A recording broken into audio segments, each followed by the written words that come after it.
It's hard to trust a person who consistently responds to you with negative comments and criticism, or who is constantly trying to change or fix you. Life is challenging enough without being reminded what you can't do or what you do wrong. When we focus on successes, we build self-esteem and enhance the child's ability to trust us, others, and the world. Chapter 5. Emotional Memory. I once paid a visit to the school in Buffalo where, a dozen years earlier, I had worked as a graduate student with several children with autism. Walking the familiar halls, I thought of the children I had so enjoyed, wondering what had become of them. As I entered one of the classrooms equipped with a small kitchen, some of the teens and young adults were working together to make breakfast. One of the students, around 18, over 6 feet tall, bursting with energy, eyed me from across the room and seemed immediately to recognize me. He smiled, jumping on his toes, then rocking and speaking excitedly as he looked toward me. Noticing his reaction, the teacher approached me. "I know you used to work here," she said. "Did you know Bernie?" In fact, I had worked with a boy named Bernie there. At the time, he had been just 6 or 7 years old. The teacher called to the young man across the room. "Bernie, come over here. I want you to meet somebody." Smiling again, he came bounding toward me, full of excitement. Clearly he recognized me, but his greeting was anything but typical. "It's Barry," he said, embracing me in a tight hug. "Now let's sit down so we can tie our shoes." The memories flooded back. I had worked in Bernie's classroom years earlier. One of my tasks had been to teach him over many weeks how to tie his shoelaces. "Let's sit down so we can tie our shoes," he repeated. As he did, he seemed to be not so much recalling those days as reliving them. A huge grin lit up his face, and I could hear the excitement and joy in his voice as he repeated the sentence. "Now let's sit down so we can tie our shoes." Another story. Louis contacted me because he and his wife were baffled by a mysterious habit of their 4-year-old son, Julio. Every time they stopped their car at a particular stop sign, the child, who didn't speak, went into a panic, suddenly screaming and then pounding on his own head with his fists. "It's so upsetting to us," Louis told me. "What could cause that?" I was baffled myself. "Can you avoid that intersection?" I asked. "No," Louis said. The crossing was along a route he and his wife regularly traveled, so it wouldn't be easy to stay away from it entirely. I didn't have a ready answer, but I reminded him that parents often have to play the role of detective. I suggested that he keep his mind open to any possible connections. 3 days later, Louis called again. "I think we figured it out," he said. He told me that when Julio had been much younger, the boy had experienced a dangerously high fever and become severely dehydrated. His parents had taken him to a medical clinic, where he had reacted with overwhelming fear and panic when staffers had to hold him down to insert an intravenous tube to replace his fluids. Then Louis made the connection. At the intersection where Julio had experienced the screaming fits, there was a white stucco building that bore a resemblance to the clinic where Julio had been given the IV. Perhaps he had such powerful memories of that early experience that just seeing a similar building triggered the traumatic memory. Just as Bernie had been transported back to the happy experience of learning to tie his shoes, Julio suddenly found himself recalling his moments of panic and sharp pain, as if he were experiencing a flashback. Seeing the white stucco building was enough to trigger a full-blown panic attack. The impact of emotional memory.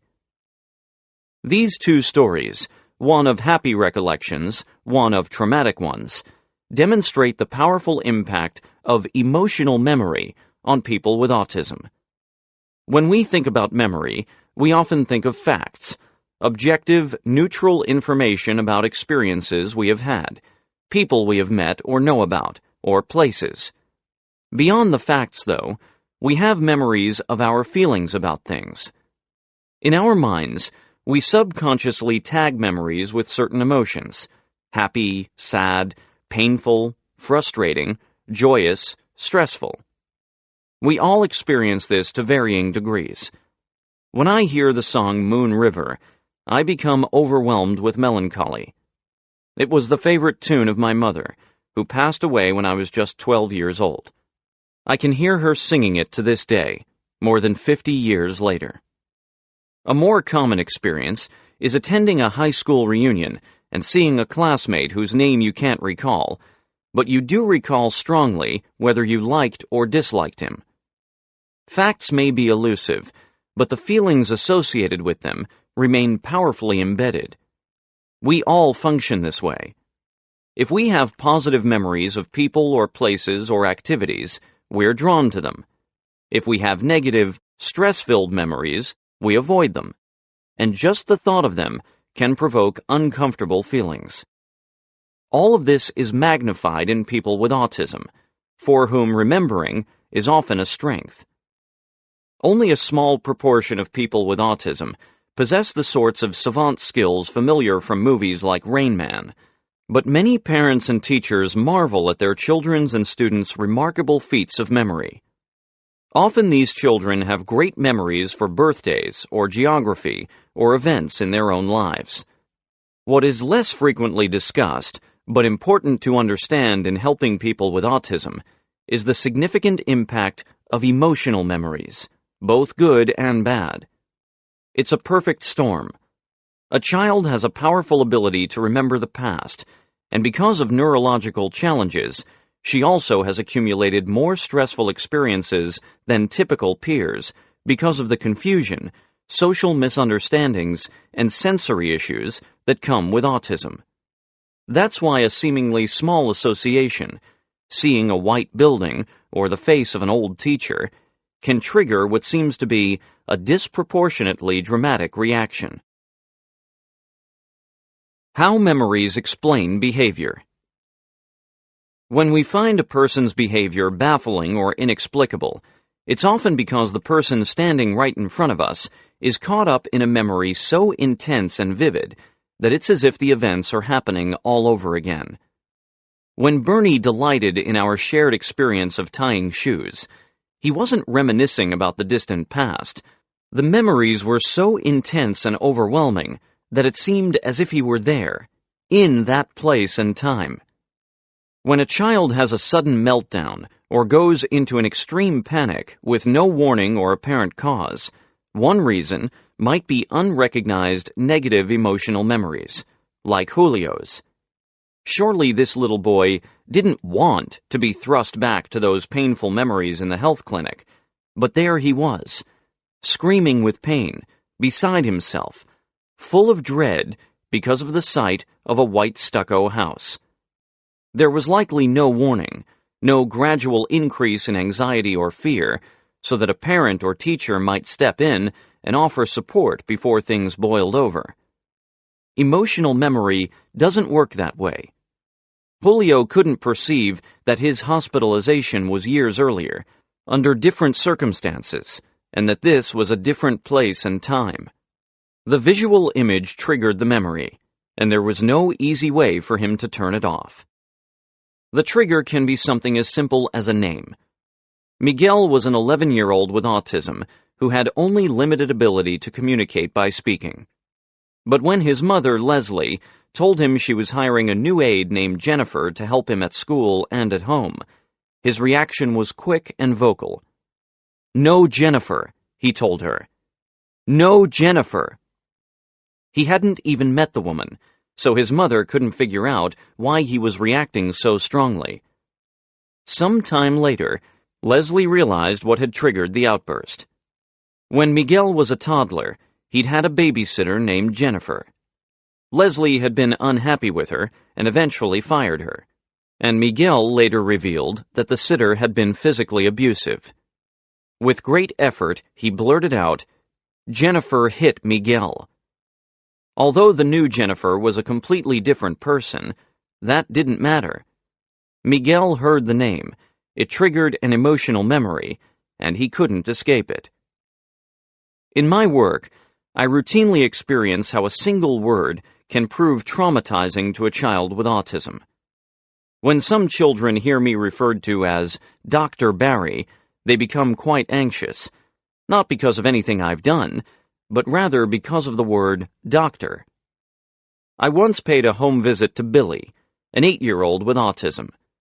As I waited in the living room, his father called to him, "Dr. Barry is here." Instead of coming to greet me, the boy shouted in protest, "No needles! No needles! No Dr. Barry! No Dr. Barry!" Billy hadn't met me before, but merely hearing the word doctor had triggered negative emotional memories of visits to his pediatrician's office. I tried to reassure him that everything would be okay, but he was so upset that he fled to a bathroom, locking the door behind him. Through the door we could hear him screaming, then whimpering, "I don't want a shot. I don't want a shot." His father tried to talk him down. "Honey, Dr. Barry isn't a needle doctor. He's a play doctor." It took about 10 minutes for the boy to calm down enough to listen and take in the information.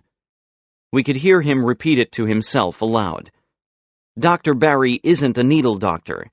He's a play doctor." Eventually he emerged from the bathroom, and we spent a pleasant session together. What if Billy had been a child who didn't speak? Or if, instead of "no needles," he had used words that had meaning to him, but not to his father or me? His sudden, fearful response to my arrival would have been a mystery. Figuring it out would have taken more detective work.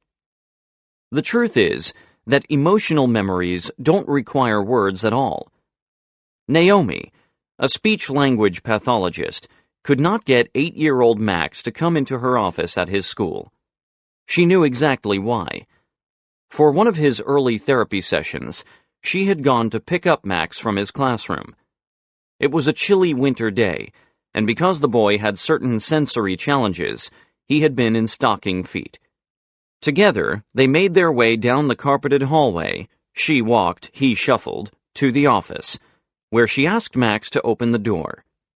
When he reached for the knob, zap! He was startled to receive a jolt of static electricity. Nothing dangerous, but still an unpleasant surprise. For weeks after that, Max wouldn't come anywhere near her office. When he had to pass by in the hallway, he would press his body against the opposite wall. It was as if the doorknob had come alive and bitten him. It took her 3 months to help him overcome that negative emotional memory and come to her office for his therapy.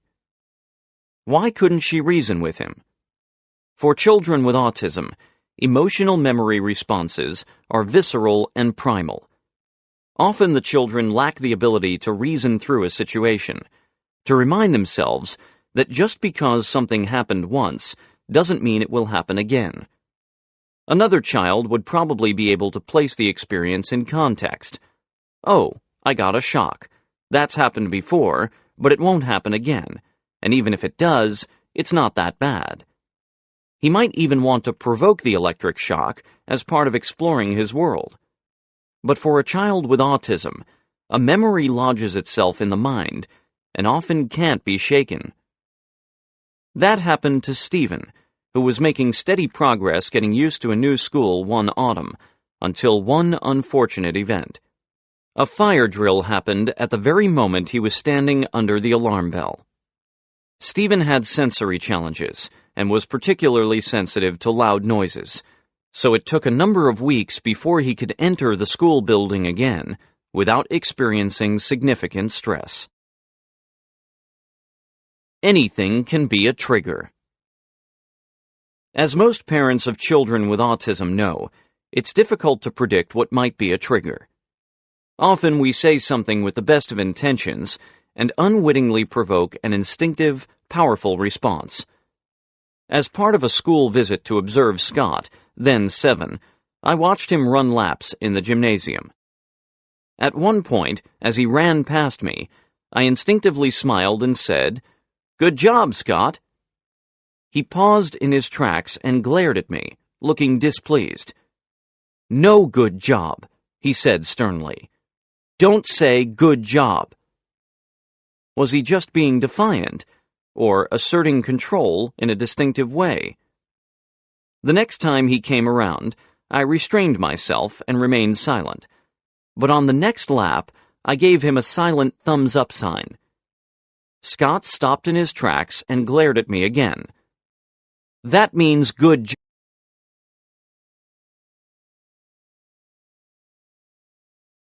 job," he said, then repeated, "No good job. No good job." Later, I learned why Scott was disturbed by my innocent attempts to cheer him on.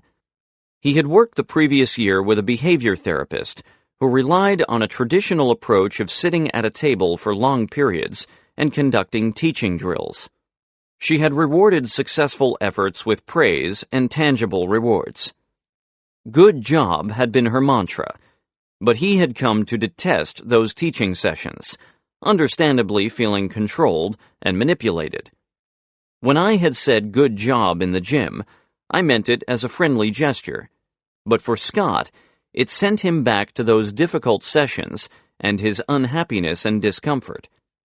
If I was going to be a good job person, or even a thumbs-up person, that was not going to work for him, and he wanted me to know that. Children can't always make such clear efforts to communicate what's bothering them. Early in the school year, a second-grade teacher wondered why her student Alice habitually began crying and became despondent nearly every morning around 11:30. Alice didn't speak, and no one could figure out what was causing her to be so upset. Thinking she might be hungry, the teacher offered her a snack. That didn't help. The teacher tried to adjust activities in the classroom, but still Alice got upset every day. It was baffling. Asked to intervene, I spoke to Alice's instructor from the previous year and described Alice's struggles. Almost immediately, the teacher had an insight. Last year, at 11:30 every day, we took Alice outside to the playground and gave her time on the swing, she told me. It was a way to calm her down and help her feel more comfortable toward the end of the long mornings. If it was raining or snowing outside, someone would take her to a swing in the gym. But every day at 11:30, she had her swing time. Mystery solved. Alice had no way to communicate it, but she had powerful positive emotional memories of that activity. Despite the interval of a summer vacation and the change to a new classroom and teacher, she associated that time of the school day with the positive, regulating sensation of being on the swing. Whether or not she was aware of the connection to the previous year's schedule, it showed the significant role that emotional memory can play. I also witnessed that in Michael, the young son of a colleague, who often engaged in self-talk, speaking to himself in various ways. One afternoon, I was driving Michael to the roller skating rink, and there in the passenger seat, he began a rather one-sided conversation with a particular doctor. "Dr. Boyer, good to see you," he said to nobody in particular. "How are you, Dr. Boyer? What are we going to do today, Dr. Boyer?" I happened to know that the doctor he was talking about was deceased, so I asked, "Michael, is Dr. Boyer here?" "No, Dr. Barry," he said, smiling. "I'm pretending that I'm talking to him, because Dr. Boyer is a very nice man." It wasn't so different from the way anyone might recall a pleasant experience with a person who has passed away. Michael didn't have inhibitions or concerns about what another person might think, so he carried on the conversation aloud, and I had the privilege of witnessing his very positive associations. The lessons of PTSD. While we all experience emotional memory, for most of us, it's rare for those memories to overwhelm us or significantly intrude on our lives and our ability to function. So when parents and teachers witness the extreme reactions their children and students have to negative emotional memories, they sometimes wonder whether the child might actually be experiencing some sort of post-traumatic stress disorder. PTSD is an extreme form of negative emotional memory and the unfortunate outcome when a person experiences severe trauma. Witnessing or enduring a violent episode, suffering from physical or sexual abuse, or surviving a frightening car accident. There are differences, but there is also overlap. PTSD is diagnosed when memories are persistently intrusive or incapacitating. Brain research shows that the brain possesses emotional memories in the amygdala, part of the limbic system that is responsible for functions of memory and emotion. Situations that remind a person of traumatic events can trigger the release of stress hormones. This overactivates the amygdala, which sets off the release of still more of the hormones. The result: severe emotional distress in the form of racing thoughts, anger, and hypervigilance. That's why a soldier returning from war can find himself thrust back to his most painful moments, feeling that he is reliving the events, not that he is remembering from afar. We might see the person at home, in his living room, but in his mind, he's back in Baghdad. In children with autism, emotional memories rarely prove as debilitating or intrusive as PTSD can be. But they are often responsible for the sudden and dramatic changes. PTSD is an extreme of her time on the swing, she told me. It was a way to calm her down and help her feel more comfortable toward the end of the long mornings. If it was raining or snowing outside, someone would take her to a swing in the gym. But every day at 11:30, she had her swing time. Mystery solved. Alice had no way to communicate it, but she had powerful positive emotional memories of that activity. Despite the interval of a summer vacation and the change to a new classroom and teacher, she associated that time of the school day with the positive, regulating sensation of being on the swing. Whether or not she was aware of the connection to the previous year's schedule, it showed the significant role that emotional memory can play. I also witnessed that in Michael, the young son of a colleague, who often engaged in self-talk, speaking to himself in various ways. One afternoon, I was driving Michael to the roller skating rink, and there in the passenger seat, he began a rather one-sided conversation with a particular doctor. "Dr. Boyer, good to see you," he said to nobody in particular. "How are you, Dr. Boyer? What are we going to do today, Dr. Boyer?" I happened to know that the doctor he was talking about was deceased, so I asked, "Michael, is Dr. Boyer here?" "No, Dr. Barry," he said, smiling. "I'm pretending that I'm talking to him, because Dr. Boyer is a very nice man."